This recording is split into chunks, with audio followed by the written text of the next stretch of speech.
Good morning, everybody.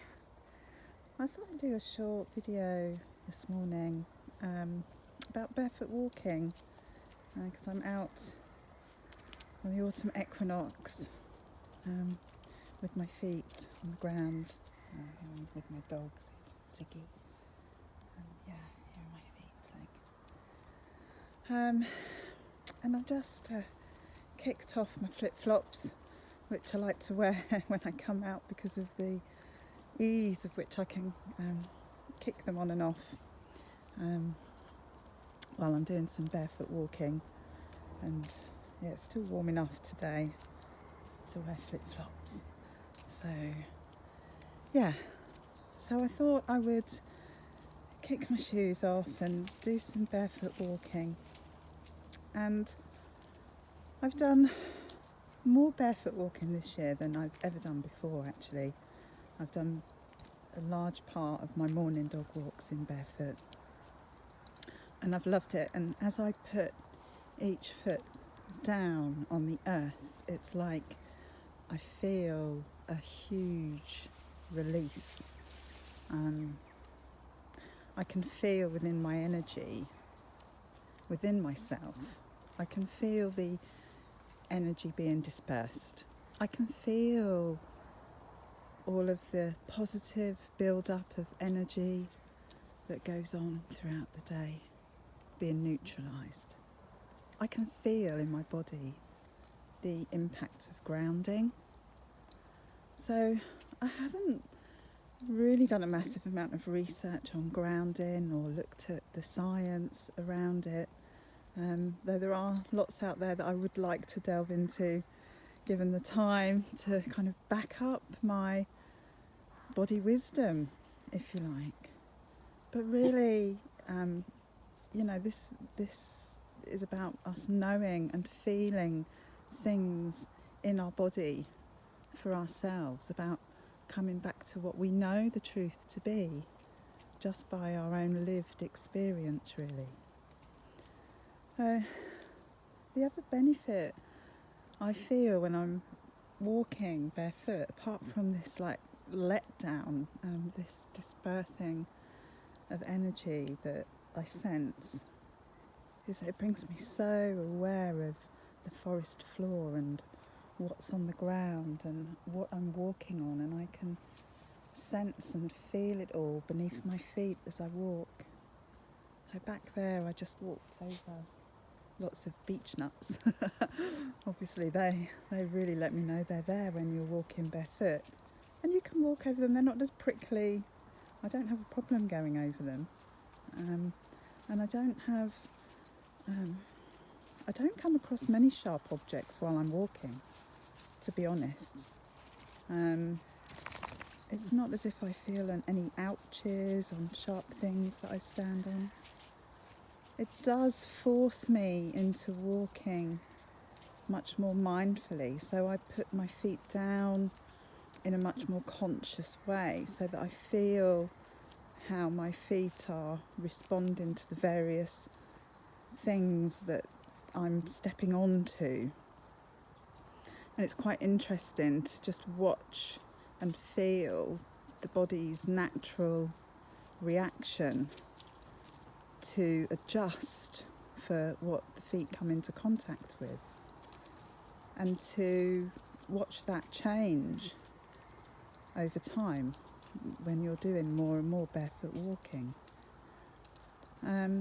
So there's for me there feels like there's such a gift of learning to trust our body wisdom, because I don't have to consciously think, oh, I need to my foot needs to adjust for the fact that I've just trod on a stone, or that I'm walking over beech nuts. My body does that all by itself, and my job is to trust it and to watch it and observe it.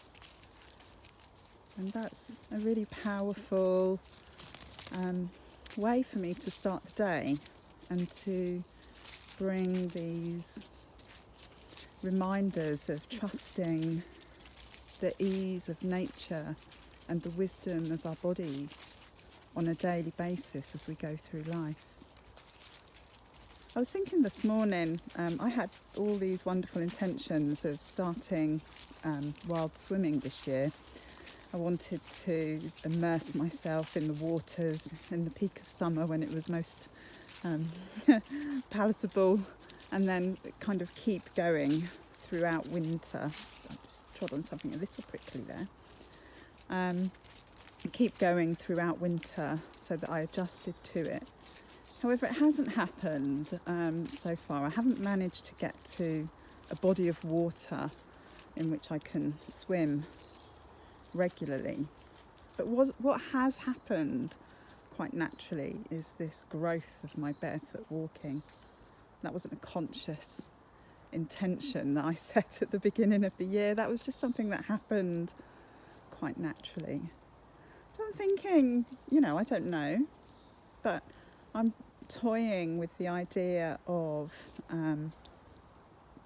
continuing to barefoot walk throughout winter, and to see how that feels, really. It feels, in some ways, there's information going around, knowledge that we've accumulated that might not be very good for my health.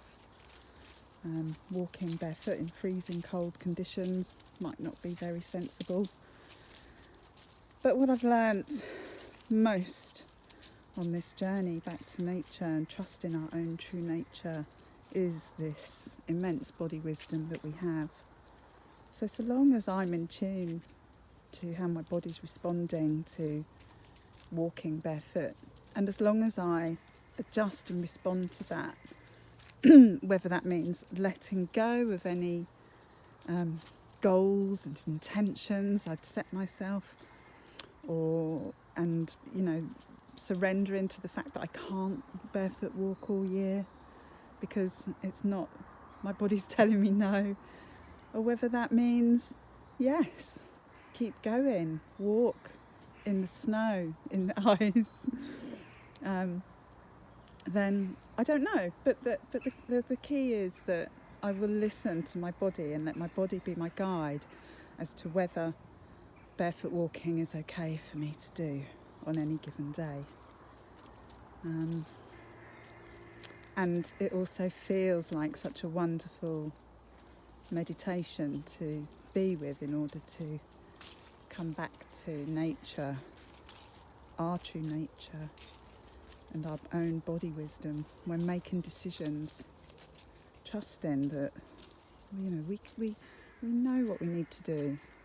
If we just come back to our centre, if we come back to our true nature, and we sense and feel what's congruent with our whole body being, we can't ever fail to be guided in the wrong direction. So, thanks for listening. If you'd like to join me on a mission of exploring this barefoot walking throughout winter, then let me know. If you have your own experiences of barefoot walking, let me know. I actually have a health problem with my feet, I have over the years. I think it's circulation related, but I get quite a lot of pain in my little toes, the kind of the three smaller toes of my feet. And over the last few years, I've avoided that pain by making sure that I keep my feet warm at all costs, and that's meant sleeping with socks and wearing 5 pairs of socks and throughout the day and all sorts of things. So it feels like quite a bold move for me to surrender to the coldness, but I think it's one that I want to explore. Maybe avoiding this pain is enabling it to persist, because I also know that to be true. So it's going to be an interesting exploration and journey, and I'd welcome any companions who want to kind of explore this winter barefoot walking with me too. Let us know if you have any thoughts, reflections on barefoot walking, and I'll see you again soon. Bye.